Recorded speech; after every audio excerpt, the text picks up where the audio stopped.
The autumn morning sun cast long shadows across the campus of Riverside High School in Atlanta's Buckhead neighborhood. Students rushed between classes, lockers slammed, voices echoed through hallways decorated with school spirit posters and academic achievement banners. It was a typical Tuesday at one of the district's flagship schools, a place that prided itself on excellence, tradition, and preparing students for elite universities. 15-year-old Jamal Thompson walked through those hallways, with his backpack slung over one shoulder, earbuds in, mentally preparing for his AP World History test next period. He was a sophomore honor student, maintained a 3.8 GPA, played varsity basketball, and tutored younger students in math twice a week. His locker was number 247, third floor, west wing. He didn't know it yet, but his life was about to change in the span of 15 minutes. Jamal was pulling his history textbook from his locker when he heard his name over the intercom. Jamal Thompson, please report to Principal Hutchinson's office immediately. Jamal Thompson to the principal's office. Students nearby turned to look. Some whispered. Getting called to the principal's office was never good, and the immediate summons suggested something serious. Jamal felt his stomach tighten. He couldn't think of anything he'd done wrong. His assignments were up to date.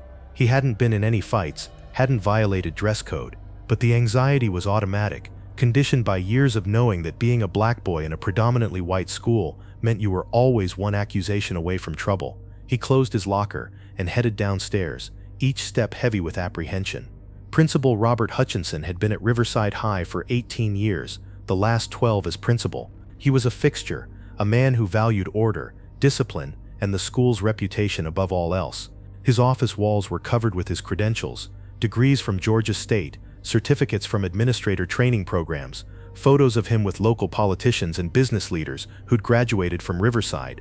Hutchinson believed in maintaining standards, he believed in swift justice, and he believed that his instincts about students, honed over decades in education, were rarely wrong. When Jamal knocked on the office door, Hutchinson's secretary waved him in immediately. "Go right in, Jamal, he's waiting."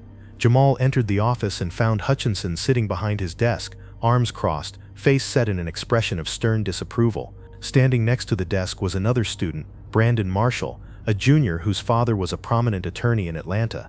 "Sit down, Jamal," Hutchinson said, gesturing to the chair across from his desk. Jamal sat, his backpack on his lap like a shield. "Sir, what's this about?" Hutchinson didn't waste time. "Brandon's laptop was stolen from his locker yesterday. He reported it this morning. Given your history, I need to ask you some questions." Jamal's heart rate spiked. "My history? Sir, I don't have a history. I've never been in trouble." "That's not entirely accurate," Hutchinson said, opening a folder on his desk. "Last year you were involved in an incident in the cafeteria where money went missing from another student's backpack." "I was cleared of that," Jamal protested. "They found the money in someone else's locker. I had nothing to do with it." Hutchinson waved dismissively. "The fact remains, your name came up, and now Brandon's laptop is missing, and several students saw you near his locker yesterday afternoon." Brandon spoke up, his voice carrying an edge. "I know it was him. He was hanging around that hallway for no reason." "I was getting books from my own locker," Jamal said, his voice rising with frustration and fear. "My locker is 3 doors down from Brandon's. I'm in that hallway every day." Hutchinson leaned forward. "Jamal, I'm going to be direct with you. A MacBook Pro was stolen. That's an expensive piece of equipment. If you took it, return it now and we can handle this with a suspension rather than involving the police." Jamal felt like the walls were closing in. "I didn't take anything. I don't have his laptop. You can search my locker, search my bag. I don't have it. The fact that you're getting defensive tells me I'm on the right track," Hutchinson said, his tone hardening. "I've been doing this long enough to recognize guilt when I see it. I'm not guilty. I'm upset because you're accusing me of something I didn't do." Hutchinson stood, his full height and authority filling the space. "I'm not going to argue with you, Jamal. Here's what's going to happen. You're suspended for 3 days while we investigate. If the laptop turns up, we'll reconsider. If it doesn't, this becomes a police matter and a permanent mark on your record." Jamal felt tears threatening, but fought them back. Crying would only make things worse. "This isn't fair. You're not even investigating. You just decided it was me." "I've made my decision based on the evidence," Hutchinson replied. "Brandon identified you as being in the area. You have a prior incident on your record that I was cleared of, and your reaction right now suggests consciousness of guilt. I'm calling your parents. You're suspended effective immediately." Jamal's mind raced. His mother was Dr. Nicole Thompson, and today was supposed to be a big day for her. After 15 years as an assistant superintendent in neighboring Fulton County, she'd just been appointed as the new superintendent for the Atlanta Public Schools district. Today was her first day making official school visits, and Riverside High was on her schedule for this afternoon. But Jamal didn't want to play that card. He didn't want to be the kid who hid behind his mother's position. He wanted to be cleared because he was innocent, not because of who his mother was. "Sir, please," Jamal said, his voice quieter now. "Just look at the security cameras. They'll show I didn't go near Brandon's locker except to get to my own." Hutchinson's expression didn't change. "The cameras in that hallway have been malfunctioning for 2 weeks. Maintenance hasn't fixed them yet. Then how can you be sure I did anything? I have Brandon's testimony, the proximity of your locker, and my professional judgment. That's sufficient." Hutchinson picked up his phone. "Now what's your mother's number?" Before Jamal could answer, there was a knock at the door. Hutchinson's secretary poked her head in. "Principal Hutchinson, the new district superintendent is here for the scheduled visit. She's in the main office." Hutchinson frowned, clearly annoyed at the timing. "Tell her I'll be with her in 10 minutes. I'm dealing with a disciplinary matter." The secretary hesitated. "Sir, she's specifically asked to observe normal school operations. She might want to sit in on this." "Absolutely not," Hutchinson said firmly.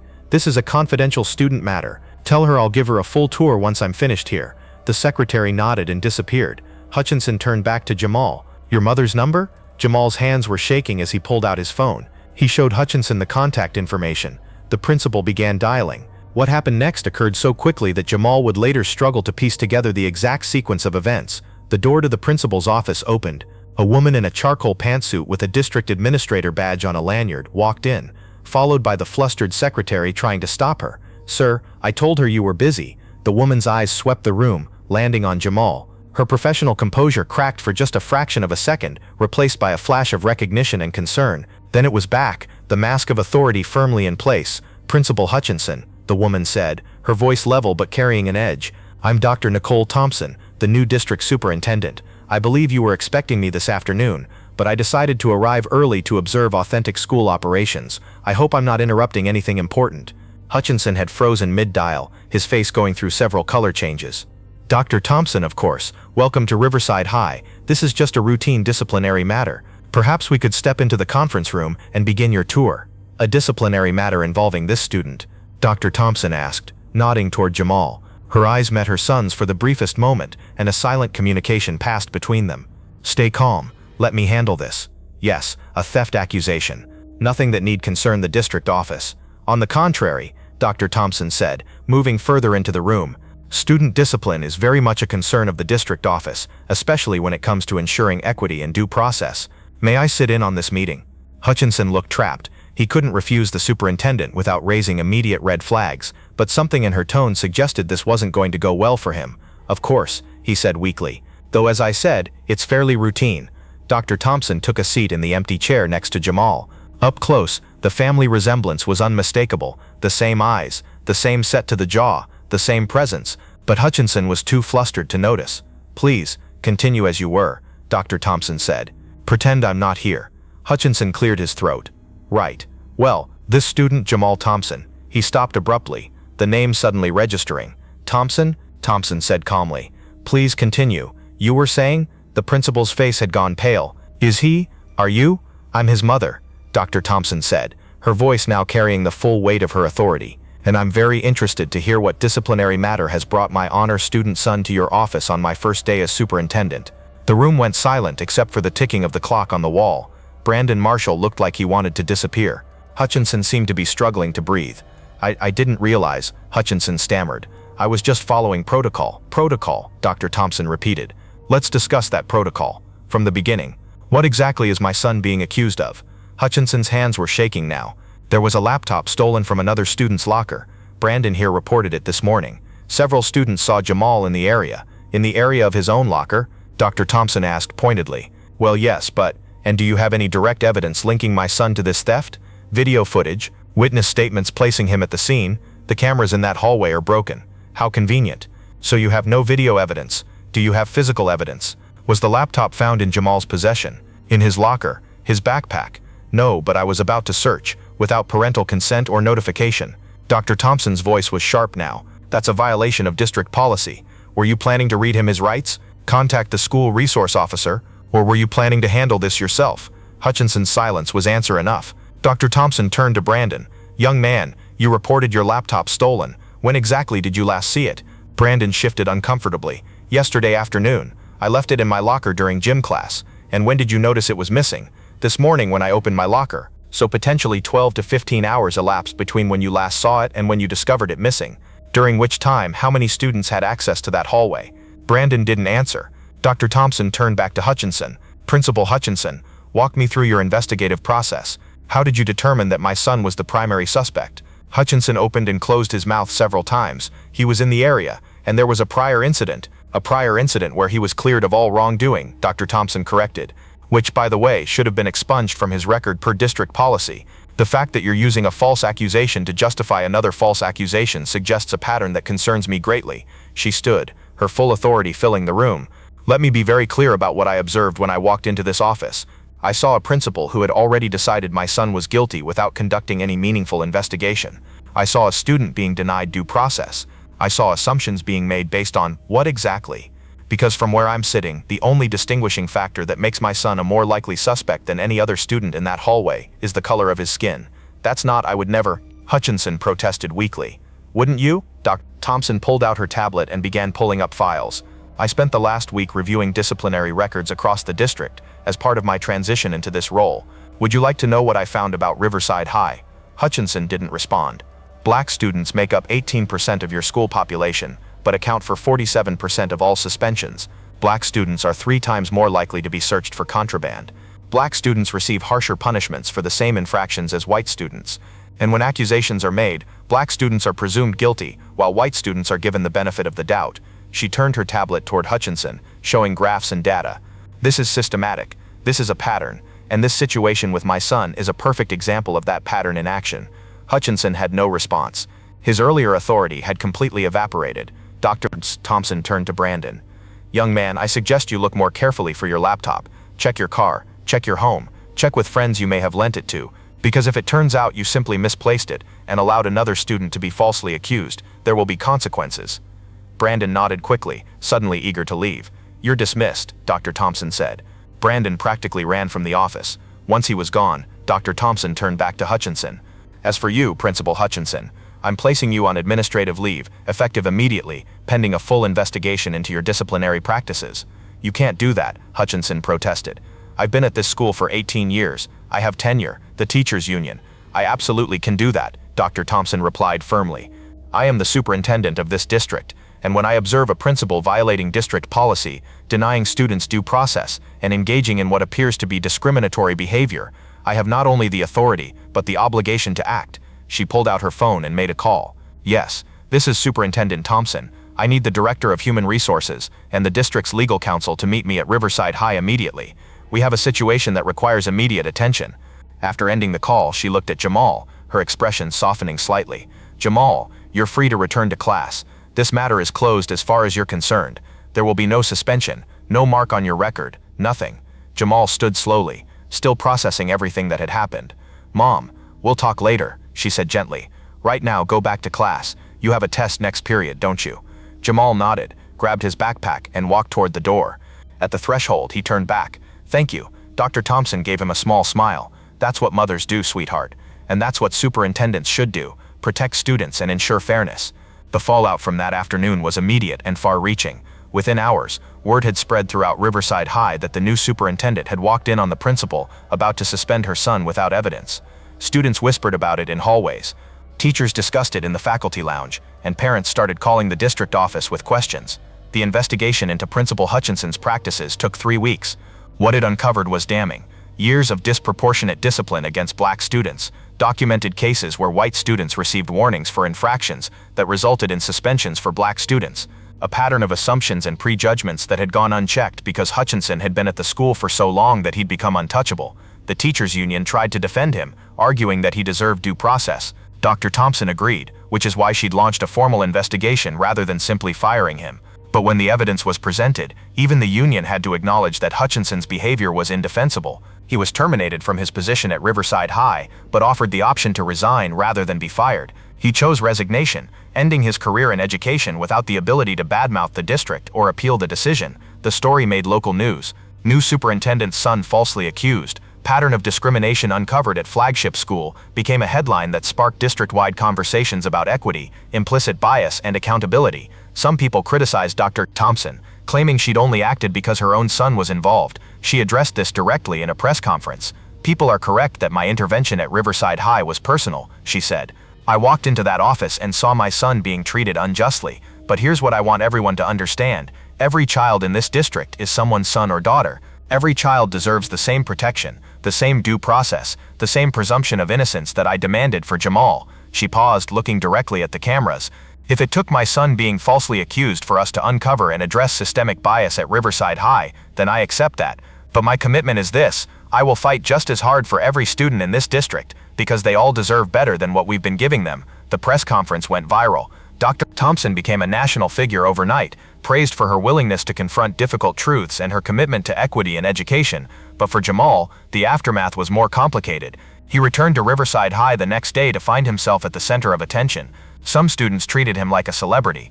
Others resented him, believing he'd gotten his principal fired. Still others didn't know how to act around him now that everyone knew who his mother was. The truth about Brandon's laptop emerged 4 days later.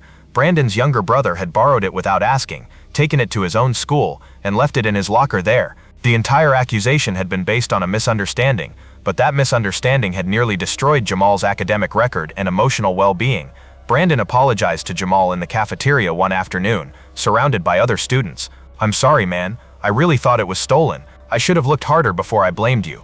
Jamal accepted the apology, but the damage had been done. He knew now, more clearly than ever, how fragile his position was, how easily he could be accused, how quickly assumptions could be made based on nothing more than the color of his skin. 6 months after the incident at Riverside High, Dr. Nicole Thompson stood before the Atlanta School Board presenting her equity initiative.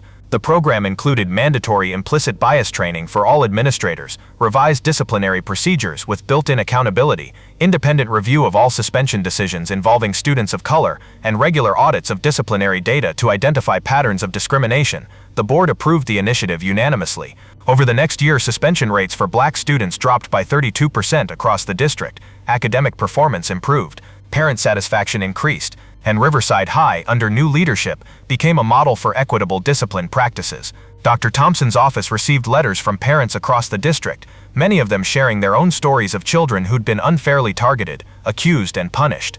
She read every letter, and each one reinforced her conviction that the work she was doing mattered. One letter came from a mother whose son had been expelled from Riverside High 2 years earlier for a fight he didn't start.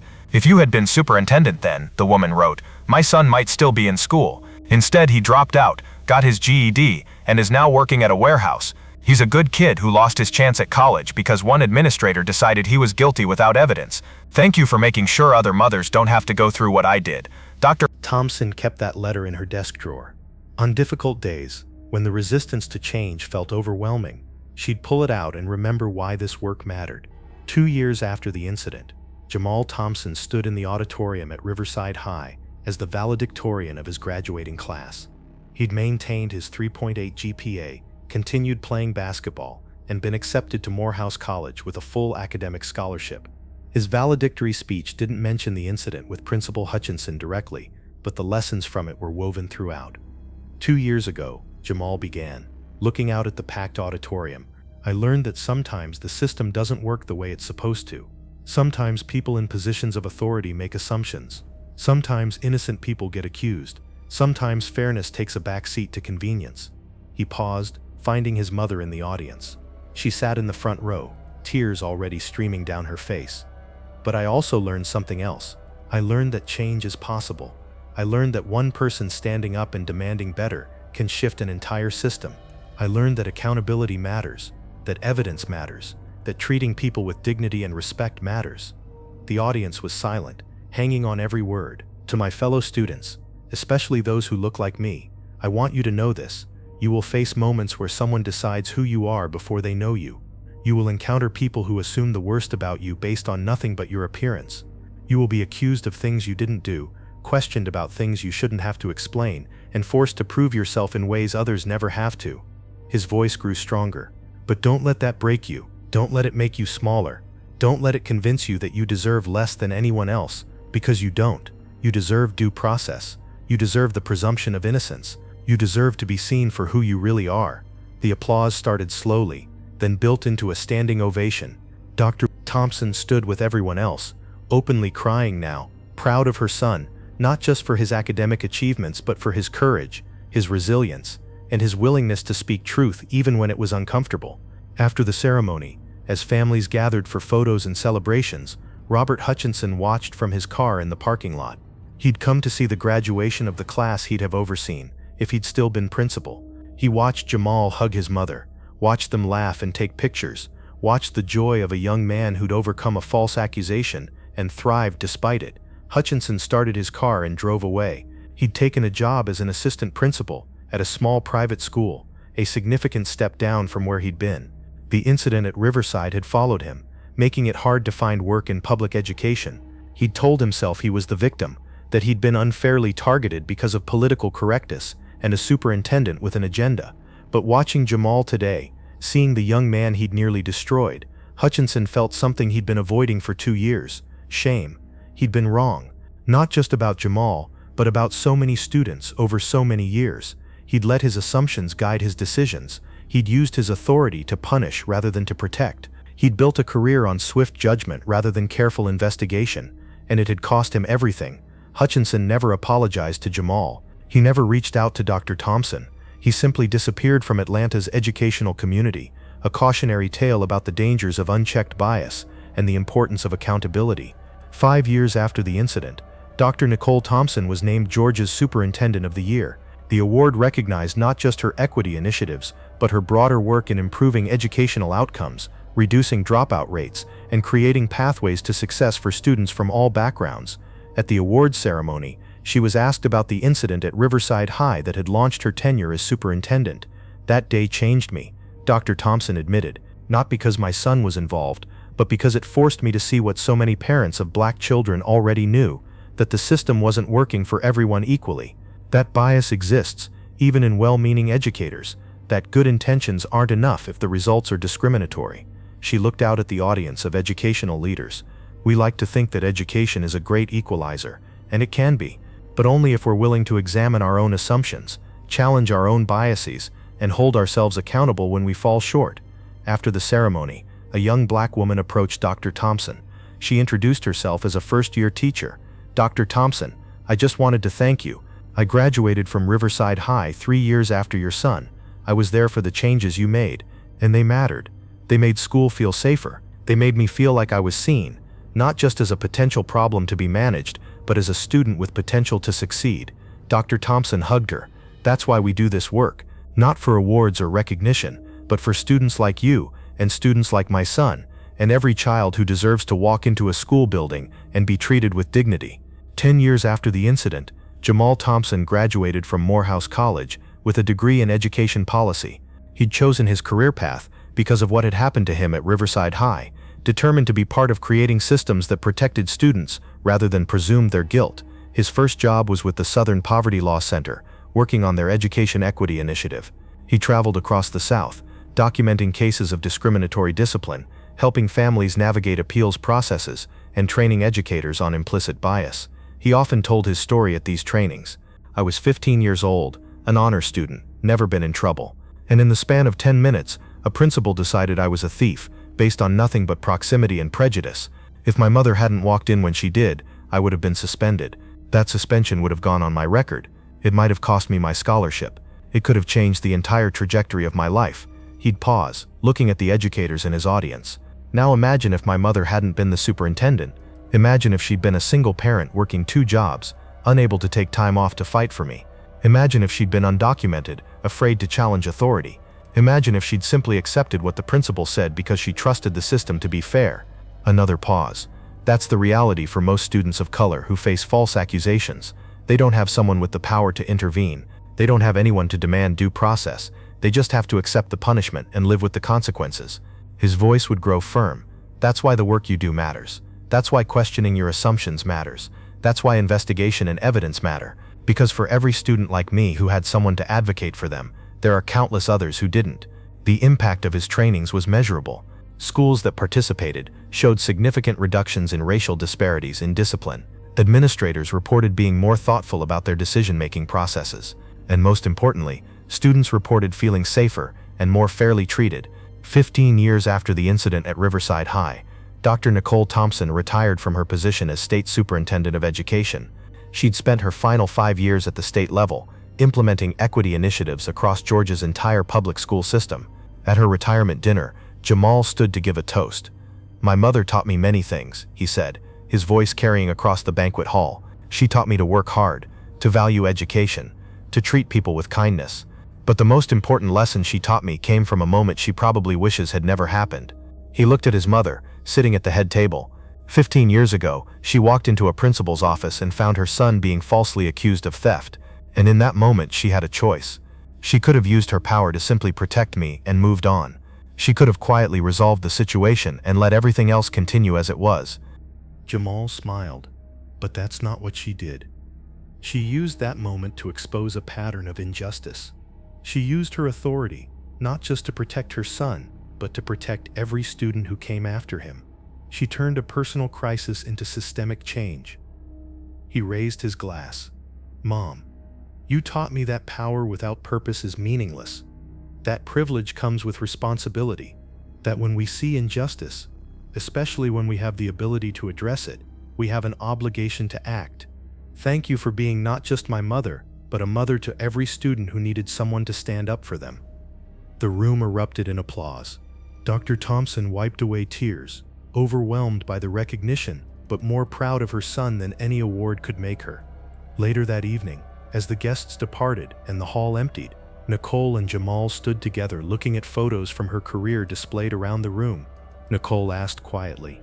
"Every day," Jamal admitted, "but then I remember that it did happen. And because it did, things changed. Not just for me, but for thousands of students across Georgia." He put his arm around his mother.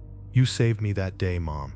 But more than that, you showed me what it means to turn pain into purpose. That's a gift I'll carry for the rest of my life." They stood there in comfortable silence, mother and son, bound by a moment of crisis that had ultimately become a catalyst for change.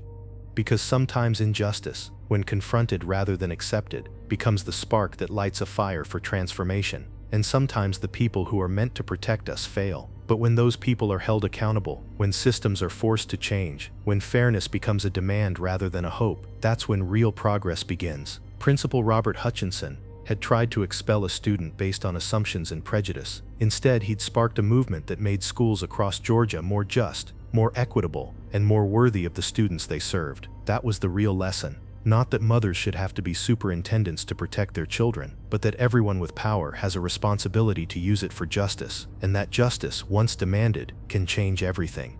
Thank you very much for listening. Please let us know what you think of this story in the comments.